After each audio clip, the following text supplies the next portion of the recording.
Flexibility is a fundamental skill to climbing performance, but with working with our clients, we know that it can be often the first thing to drop out of your training because it can get boring. I want to run through how to use some of these flexibility products to not only help you set goals, but also measure your progress and help your motivation. So I've got Aidan with me to help demonstrate how to do some of these exercises while I talk through what he's doing. Aidan's going to first go into a side split. So this is a pretty common exercise which we'll see climbers doing to train their hip adductor flexibility, so their inner thigh. It's going to transfer through to opening up the hips and also stemming and bridging positions. The nice thing about this mat is Aidan's going to be able to measure the width he's going to. So if you want to jump into a side split, a pretty common method would be to go into a wide position, which is challenging, and then holding isometrics here. So Aidan's not going to go to his full max here, but here he's going to record moving his heel to about the line 34. And I'm going to be asking Aidan to hold this position for isometric holds, somewhere between 30 or up to 60 seconds. If he wants to be tracking his progress, he can also go for max distance, maybe not holding for as long, and trying to see how good his performance in this skill is. The side split position is a really great exercise for training it, but to be honest, it's actually not maybe going to be the best method unless you're already getting quite wide and you've got good leverage in that position. So Aidan's going to jump into another fundamental exercise which is going to train the side split, and this is going to be a horse squat or a horse stance squat. So this essentially is a really wide position squat, or similar to a sumo squat. Here, Aidan is drawing his knees out, trying to keep this wide position. That's lengthening the inside of the thigh. And you can see how this kind of starts to look a bit more like a squatted position on the wall if he was lowering underneath holds and trying to keep his hips close to the wall. This is a good way to train the hip adductors, and often an exercise we're going to use with people that are trying to improve the side split as well. You can see here he's going to be able to measure each time he does his position, and one of the best ways to progress this exercise is to progress the width of his feet. So he can move his feet wider apart, and then as they go wider, he's going to try and build that depth within that new width. We've been through the side split and the horse stance, which are great exercises for training hip adductor flexibility. But one of the exercises you might be most familiar with or see climbers doing a lot is the frog position. So Aidan's going to jump into the frog position. Now, the reason I'm not a big fan of just doing this exercise alone is it's hard to see progression in it. It can move quite slowly. And what you're often trying to do is get the hips close to the floor. But with the mat, you can measure the width of the knees, so how far apart they're going, and that's going to directly indicate how deep your frog position is. So this is going to give you a great indication if your training is actually working at improving your hip adductor flexibility and helping you get your hips wider and move your center of gravity closer to the wall, taking the weight off your hands. The hip adductor exercises are a great example of how you can use the mat to measure your performance or your max ability in a certain position, or just to set yourself certain benchmarks that you should be training at in a given session. The next exercise we're going to look at is the pancake, and I really like this exercise for training heel hook ability. It's definitely one of my go-tos for someone that wants to train good heel hooks but be good in a very wide position. The reason it's going to be good for that is because it's not only the hip adductors, so the ability to spread your legs in a straddle, but also the ability to fold in is going to be lengthening and shortening of the hamstring, and heel hooks are very hamstring dependent. The first thing I'm going to do is I'm going to suggest that Aidan sits on a block, because propping the hips up is a really good way to start the pancake so that you help get an anterior pelvic tilt at the very beginning. So Aidan's going to place it at the back of the mat so we can always have it in the same position each time. This is going to set basically our 0 point for the pancake. Now what we're going to do is we're going to include what I'd call tasking in this exercise. And that means I'm going to give Aidan an external cue to try and move an object. Now, I found this seriously effective at improving people's range of motion because it often adds an extra stimulus for the body. And when you try and do this with or without the external cue, you'll find people push much harder and get much deeper into a stretch when they have that object push. So with a pancake, although it's often seen, or you would think of it as a folding skill, to actually get people to engage their hip flexors and reach forwards, we're going to be asking them to reach rather than fold. So it's not about bringing their chest to the floor, it's about bringing their chest forwards. And as you do that, the hips will roll and turn into a hip hinge exercise. So Aidan's going to push, push, push, push, push. All right, let's drop there for a second and back up. And so Aidan can relax, and we're going to repeat reps from this. I'm going to ask him to push it further. So we've reached all the way to 25 here, and Aidan's going to push, see if he can get a bit further. There you go, absolutely smashing it. And this is a really nice way of not measuring your progress, but also adding that external cue so that you're able to push yourself and see how deep you go within each rep and across the number of sets. The pancake exercise is a really good exercise for the lengthening and range of motion in the hamstrings. But obviously we want to be building the strength for pulling on the heel hooks and maintaining tension. So we're gonna be working the hamstrings through a glute bridge exercise. So Aidan's gonna jump into the glute bridge. Now, if we wanna track this and keep it the same, I'm gonna say bring the heels to 0, shuffle all the way in, so that we're always starting from the same point. And then let's say we're bringing heels up to number 5, which is here. So we often get asked how far away should my heels be from my bum if I'm doing a glute bridge, because this is going to depend if it's very working just the glutes in this position here. But if Aidan comes back down and then moves his heels to 10, so doubling that distance and goes into the same glute bridge, we're going to be working way more in that extended position on the hamstrings.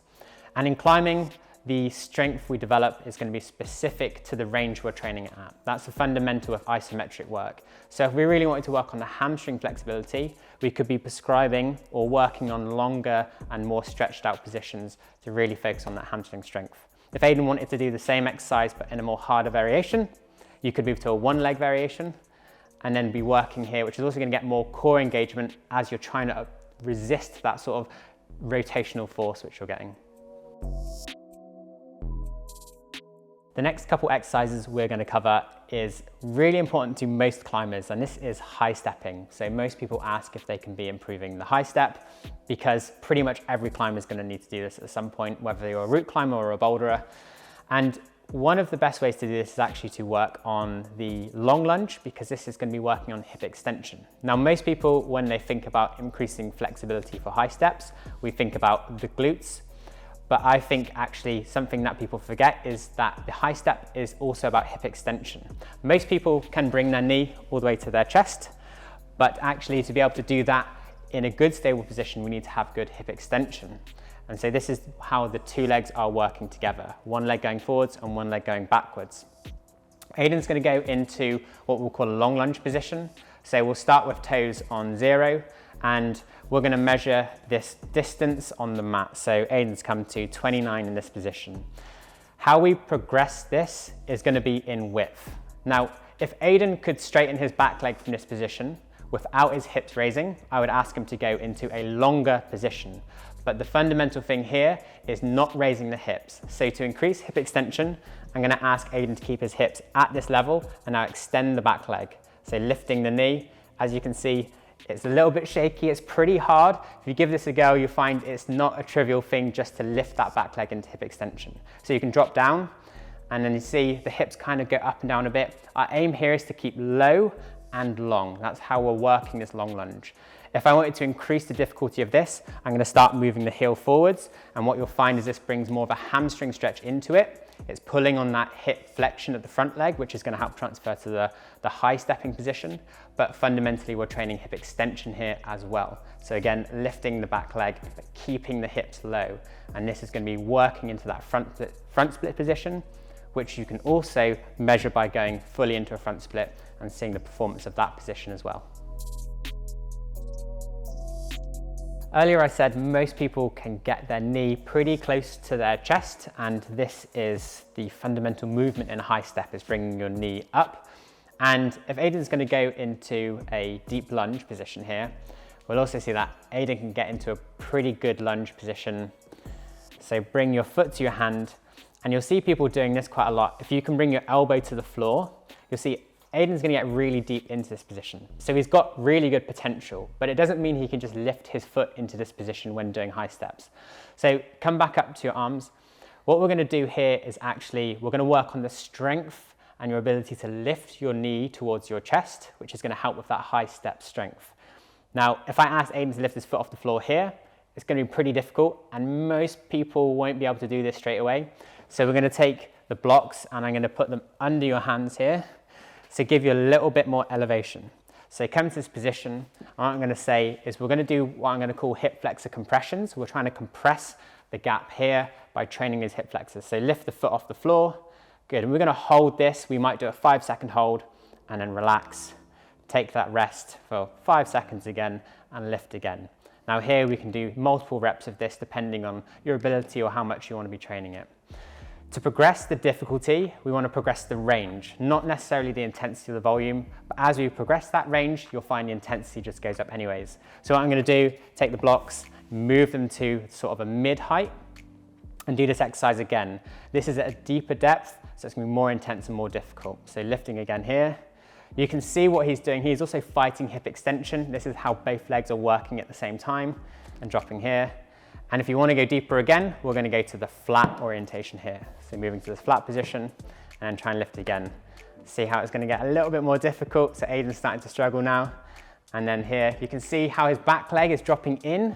If he was really good at this, he would have a fully straight back leg. So if I ask him to straighten that back leg and now lift, he's going to see the knee starts to drop in a little bit. This is where you start to see that sort of relationship between hip flexion and hip extension in this high step position.